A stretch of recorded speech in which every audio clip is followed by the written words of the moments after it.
Right, but there's another one through a fire, but some name I can't remember. I'll find out for you guys. You got a Father in heaven. That's why Jesus said, no one comes to the Father but by me. Everybody wants the Father. Right? Because your Father gives you your authority. He gives you your blessing. Do you know the blessing out of our mouth? That's why Abraham, Isaac, Jacob, the fathers have pronounced the blessing over their children. That's why fathers need to be careful what they say to the children, because you're speaking that into their life. But see, sometimes our earthly fathers aren't perfect, like we're not perfect. I know I'm not perfect. But you have a Father in heaven, and there's a lot of blessings in this book. And he'll speak them over you if you just read them. He's already spoken them to you through the Word. Okay? I think that's pretty accurate. It's just kind of going away from what this is on. Okay, now for the question. Make sure you say your name, because a lot of you are new, and some of you I just still remember. Okay. I'm going to answer. Okay, who remembers what we talked about tonight for Tony? Maddie. We talked about the mountain bike thing. Yeah, what story that you told us about? Your name's not Maddie. But what? Erica. Maddie, what? About the mountain bike story. Erica? Oh, yes, the money story about 25. Yeah. Teresa? What? Jesus is the sacrificial lamb. Get little in there, wait a minute. I'll get you. But what, my Josh? I'm going to have to look over the job. What's your name? What? Brittany, okay. Well, I thought it was hard to remember my kids. Ronan. What? The website? The choir site? Ronan. Okay, what else? We'll see that over there, huh? What? About 10? Right. 10 in the flesh, right. Jenny. Selfishness. Right, selfishness. The root of all sin is usually selfishness or pride. Right? So be careful about pride. That's what made Satan fall. Okay. Anybody else? Charlie, you have a question? Okay. Anybody else? Remember, it's for pants.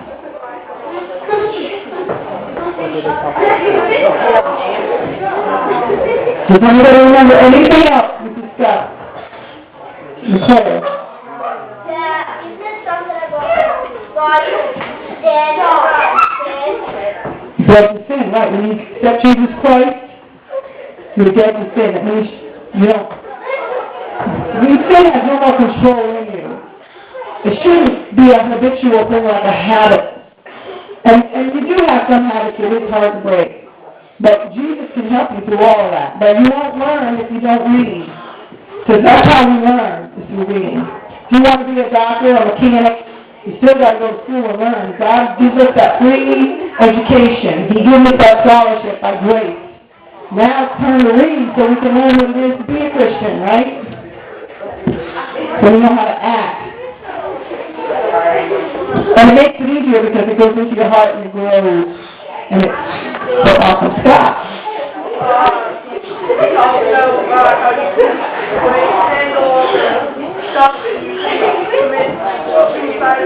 Right.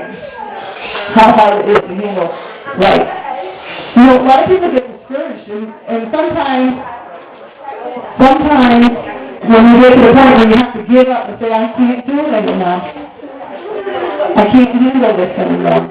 And that's when you got to let go and let God get in the driver's seat. Right? Because He's taking the picture on the right road. Instead of going around in circles and going around in circles, you don't know where you're going. When you get somebody in the driver's seat, like the Lord, He'll take you to the right place. Amen. Anybody else? I cried. Yes, I did. It was very emotional. It was like a movie. I mean, you can make a movie. It was awesome. And I failed to tell you that before that I had no money, but my kids had a lot of stuff like clothes and stuff and things. So, and we had a lot of food because of food cupboards and we had food stamps. So we made up baskets and we made up presents and we went into inner city to give them to people for Christmas. Because I want my kids to learn what Christmas is about. It isn't about getting to yourself.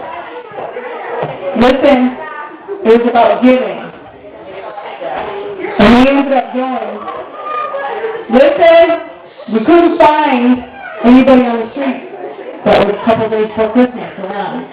Because we went back to the suitcases, I couldn't find anybody out. So we went down to an old church that I used to go to in Haven. It was St. Peter's Church.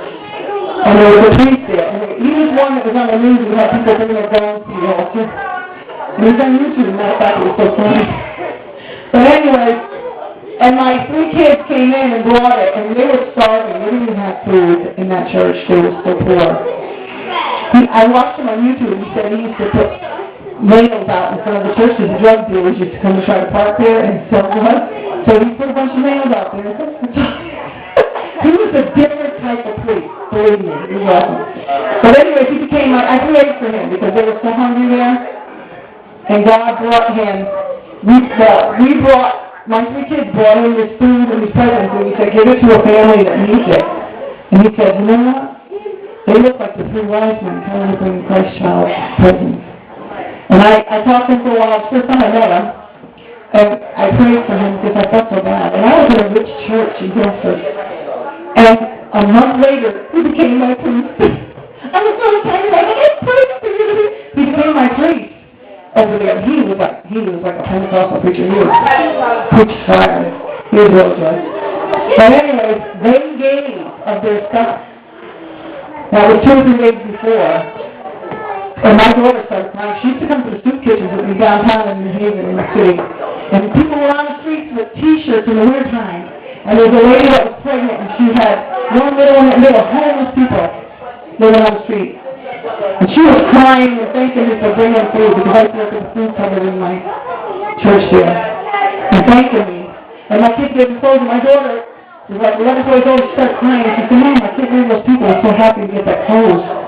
They were crying in the street. This was the inner city. Crying in the street. And people would look at them and they think, oh, these people were so thankful. They were thanking me and thanking me. God bless you. Thank you so much. They were so happy to get that stuff. You'll never know joy till you really start blessing somebody who really needs it. Because we are the body of Christ. And if I go on and read that, we are the body of Christ. We're to do His work. Christ is the head. When He speaks to us, we want to be the hands of Christ. People say, why is this bad happening in the world? Why is that bad happening? Because the body of Christ is not doing anything. Some of them are doing it, but we can't do it all. We need help. It's just like this youth group. We can't do it by ourselves, but God sent us some more awesome people, and it's awesome. I have to say, I thank God for the church members we have here. Everyone is a worker here. Everyone. You don't find that in a lot of churches. You might find 2 or 3 people. Everyone in our church is a worker, and I thank God. Because when you really love the Lord, you're going to want to care, you're going to want to stay close, you're going to want to reach people. You want to talk something. But it's a woman going in your head. Amen. Okay, does anybody remember anything else before we close in prayer? Scott. What?